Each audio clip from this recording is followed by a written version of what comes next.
How to steam milk. Pour the required amount of milk. Do not fill milk past the marked line. Press the steam button, and the machine will enter the preheating mode.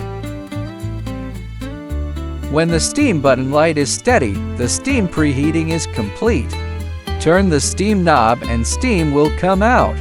Before using the steam for the first time, let out any excess water in the tube first. It's better to wait for a steady stream of steam before you start steaming the milk.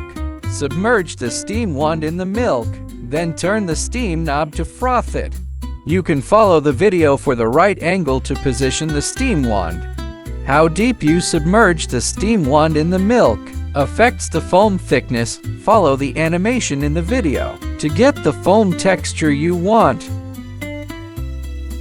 When the milk jug feels hot to the touch, but still comfortable to hold around 1/4 turn the steam or water knob to the standby position. Now we've got the perfect milk foam. Press the steam button to turn off steam mode. The machine enters standby. Wipe the steam wand tip clean with a damp cloth. Aim the steam wand at the drip tray. Turn on the steam to clear milk from the tube, preventing clogs from dried milk buildup. Clean the machine thoroughly for next use.